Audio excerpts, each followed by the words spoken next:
This camera was released September 17th, 2008, before TikTok, before Instagram, before even mirrorless cameras were a real thing. And today I'm using it for professional studio photography.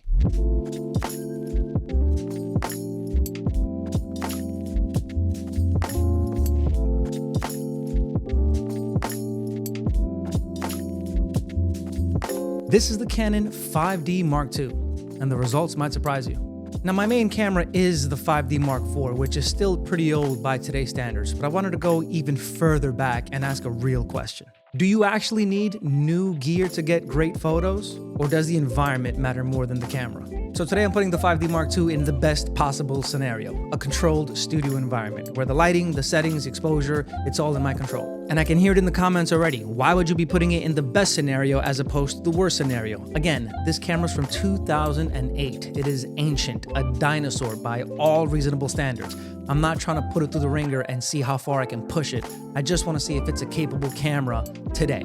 Back when this camera was released, it was a huge deal.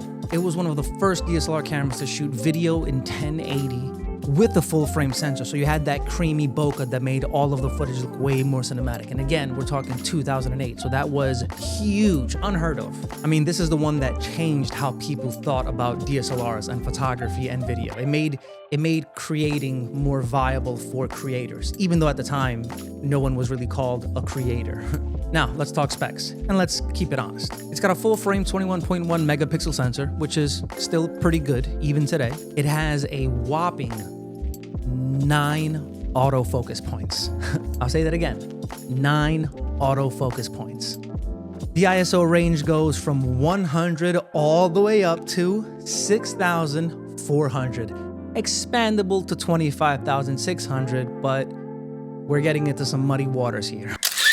It has a continuous burst of 3.9 frames per second, and it does not have modern eye autofocus or IBIS or a touchscreen.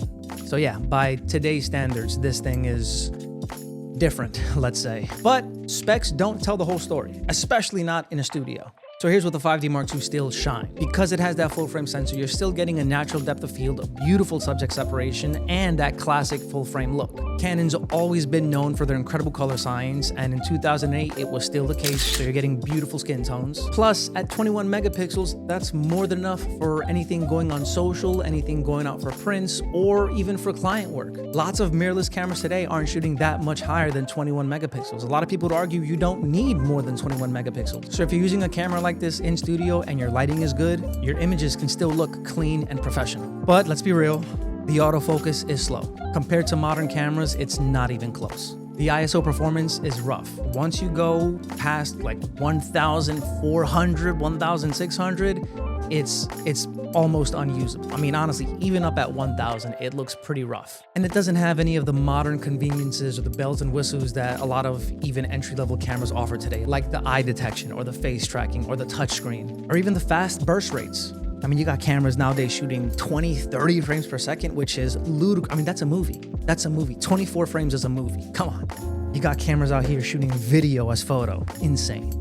Here's the thing, when it comes to studio photography, it kind of changes everything. Because while it does have its weaknesses in studio, none of those weaknesses really matter. Your subject isn't running, your ISO can stay low, the lighting is controlled, and your focus can be deliberate. I myself usually have my settings at around 1/100th, 1/160th of a second at like an f4, f5, 6. And really the strobes are doing all the heavy lifting. So if that's the scenario that you find yourself in, then suddenly this old camera becomes extremely capable. Now, if your lighting is bad, if you're not well practiced when it comes to studio photography and using strobes and off-camera flash, a $6,000 camera is not gonna fix that. It's not gonna save you. But if you know what you're doing and your lighting is good, then you can use this 17-year-old camera and still get incredible images. Which is why I find myself always saying you don't need new gear.